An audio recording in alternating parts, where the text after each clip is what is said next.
There are many people who thought they would never live to see this day. Where are you going? Okay. But I am happy to announce that I am the proud holder of a provisional license in the state of Maryland. I just passed my road skills test at the Annapolis MVA this past weekend, and I wanted to document my experience and what you should expect. So I had my learner's permit in 3 different states. Before Maryland, I had one in Virginia and Washington, D.C. And Maryland had by far the most stringent requirements just to get to the road skills portion. For both Virginia and DC, I think it was just like you got your learner's permit and then when you feel ready, you can go ahead and do the road skills test. I never felt ready, so I never did it. But Maryland, you had to do a driver's ed course in order to even go for the road skills test. So I used Greg's driving school. It was kind of expensive. It was $425. I'm not sure if it's like offered for free at high schools or something in Maryland, but that's like a really big barrier I felt, and I would hope that it is. Anyway, for the classroom hours, that was 3 hours every night, Monday through Friday for 2 weeks. Thankfully, I was able to do it on Zoom. It's supposed to be in person, but they still haven't lifted the COVID restrictions.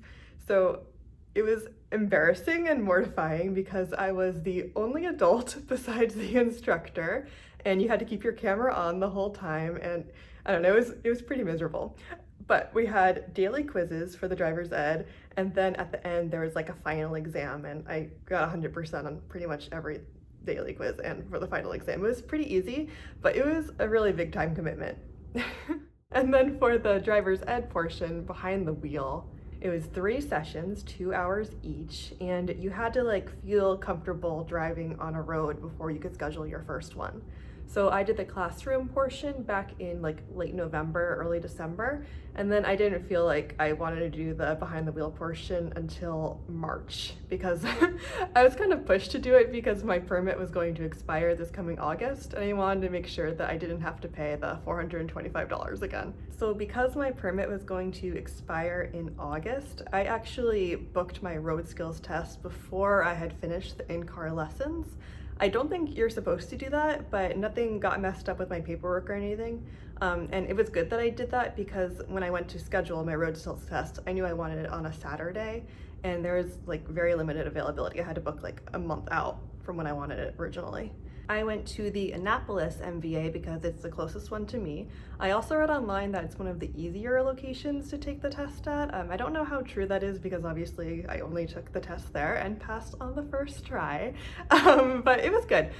So what you needed to bring was your vehicle registration card, proof of insurance, your signed log thing, not the actual log, they didn't look at that, but like the page where your supervising driver asserts that you actually did all of the hours that you needed to. Make sure that you have your learner's permit, and your supervising driver has to come with you, as my husband, and they need their license as well. My appointment was at 11:30 on Saturday, and we showed up about 20 minutes or so early, and they actually called me about 5 minutes before my appointment time, so not too much waiting. 2 things to note: when you get to the MVA, you don't have to wait in the line. You can check in on your cell phone. Secondly, when they call your number, you know, like it'll be the screen and have the ticket number and then where you're supposed to go. My counter number just said in, like IN, all caps, and I was really confused about where exactly I was supposed to go, but it was like the center check-in counter. That's where I was supposed to go. You might get called to like an actual counter number though. Other people who were taking the test did. But when I went up to the check-in counter after a little bit of difficulty, the woman collected all the documents and she paper clipped everything together, and she was very serious about how you should not dismantle the different stack that she had created. And she said that you would fail if you took it apart. So don't do that. And then she gave us directions of where to go for the test, and it was honestly really confusing, so I'll just show you. Essentially, we just went around the building, and she didn't mention this, but there was a line of cars waiting to take the test, and you're supposed to join that line. We saw some people like drive past the line and then figure out, oh, we have to turn around and get in that line because we weren't supposed to go this way. But the woman at the check-in counter was very, very serious, and she said, you cannot leave your vehicle.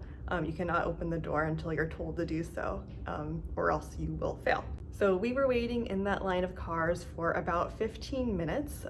It was kind of a long time, but we had been called 5 minutes earlier than my appointment time, so I can't really complain too much. But while we were waiting in the line, I actually saw 2 people ahead of me fail the skills portion of the test. They weren't able to do the back-end parking.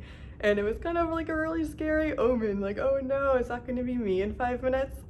When it was eventually my turn, the woman had me drive up to like a stop line on the ground, and then my supervising driver, my husband, had to leave, and she had me roll down both windows.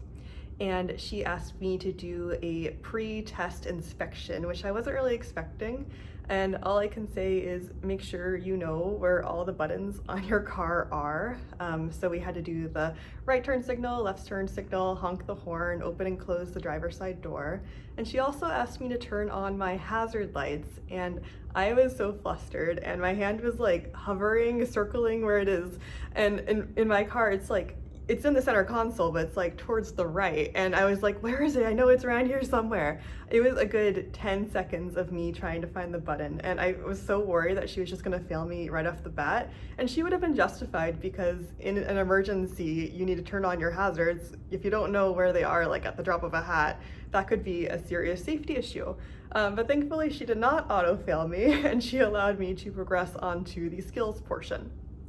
Now, I was expecting to do 3 different skills from what I have been told by the Greg's driving school. The back-end parking, pull-in parking, and then a 3-point turn. But I only did the back-end parking. I guess that's the hardest one, and if you can do that, you can probably do the others. I don't know, I was shocked that I didn't have to do all 3, and I was actually most worried about the pull-in parking, because my car is kind of big, and sometimes like the turn radius I have to back in. Like, I have to turn and then back up to straighten it out, and I don't know. I think a better driver probably can do it in all one go. For the back-end parking, my Greg's driving instructor taught me like a trick you can use to pass this portion of the test. What you do is you pull past the cone, and then you reverse until you can just barely see it in your back mirror. I have a big car, so it's the second to the last mirror. And then you crank the wheel all the way to the right, and you go back until you're almost about to hit the cone, and then you crank the wheel all the way to the other direction, go forward, and then straighten it out.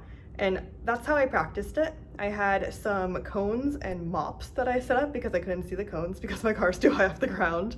And I was a pro, like back-end parking, easy. We have arrived to Mopland. But for this test, I didn't realize there was going to be a metal barrier so close to my car. And also there's like, the cones were in like a curb area, and the curb extended pretty far. So my trick didn't work, basically, that I had learned from Greg's. I had the cone in my second to last mirror, or last mirror, depending on your car. And when I cranked the wheel all the way to the right and went reversing, I was almost about to hit the metal barrier in front of me on the other side with the front of my car. So it was a challenge. You failed. And I had read that you have 3 minutes to do this maneuver, and I was at like 2 minutes and 50 seconds. So I was very, very glad that I didn't auto fail on that either, like the 2 people I had seen ahead of me. Go, go, go. Go, go, go. But after I did the reverse parking, the instructor had me go out to a stop sign and wait for her, and then she got in the car. Make sure you clean your car really well beforehand. I vacuumed mine all up. And then we went out on a route. And actually about halfway through the course, I caught up with someone also doing their road skills test ahead of me, and I was essentially just following that person. But we just went back to the MVA, and we had to park, and she told me that I passed, and that was it.